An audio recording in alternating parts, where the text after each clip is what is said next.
C'est l'hiver, j'ai pas le moral. Je manquerai pas de vitamine D? L'hiver peut être une source de déprime, et on nous dit souvent qu'en hiver il faut prendre de la vitamine D sans vraiment nous expliquer pourquoi. Le manque de vitamine D et la déprime ont bien pour cause le manque de luminosité. Mais le manque de vitamine D n'est pas responsable de la déprime hivernale. Alors pourquoi on nous dit de prendre de la vitamine D en hiver? La vitamine D a différents intérêts. Tout d'abord, la vitamine D permet de renforcer tes os en permettant au calcium d'être mieux absorbé par l'intestin.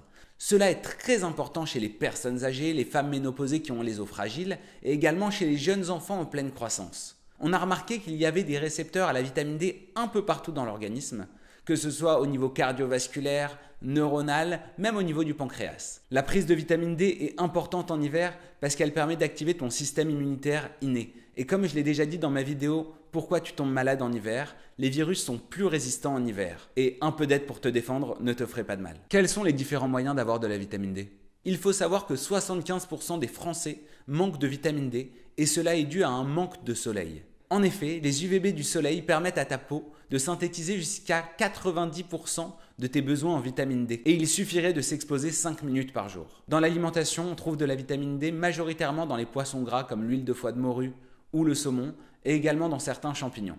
Sinon, on peut également se supplémenter via des compléments alimentaires. J'ai vu qu'on pouvait prendre de la vitamine D en gouttes quotidiennes ou en ampoules trimestrielles. La prise de vitamine D en gouttes quotidiennes permet d'avoir un dosage plus stable et il a également été démontré que cette forme permet de diminuer les risques d'infections respiratoires en hiver. Les médecins, eux, prescrivent plus souvent la vitamine D en ampoule car elle permet d'améliorer l'observance. C'est vrai qu'il est plus facile de prendre une ampoule tous les mois ou tous les 3 mois plutôt que de prendre des gouttes tous les jours. Une chose très importante si vous prenez de la vitamine D, que ce soit en gouttes ou en ampoule, il est important de la prendre avec un repas gras pour que ce soit bien absorbé. Et au niveau du type de vitamine D, plutôt végétale ou animale?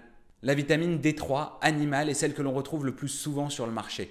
Elle est structurellement beaucoup plus proche de celle que l'on produit naturellement et sa durée de vie dans le sang est plus longue que la vitamine D2 végétale. Donc quand on prend des ampoules mensuelles ou trimestrielles, je conseillerais de prendre plutôt de la vitamine D3 animale. La vitamine D2 végétale est elle adaptée à l'alimentation des végétariens. Et lors d'une prise quotidienne de vitamine D, il n'y a pas de supériorité entre la vitamine D2 végétale et la vitamine D3 animale. Et la luminothérapie dans tout ça, il y a un intérêt? Lors de séances de luminothérapie, vous ne recevez pas d'UVB, ce qui veut dire que la peau ne synthétise pas de vitamine D. Par contre, pour le moral, je suis sûr que la luminothérapie ne peut pas vous faire de mal. Ce que je te recommande de faire en hiver, c'est de partir au soleil si tu en as l'occasion, et sinon pense à te supplémenter. Si tu as des questions, n'hésite pas à les poser en commentaire. Je te laisse liker, t'abonner à la page et partager avec ton entourage. N'oublie pas qu'un médicament reste un médicament et prends soin de toi.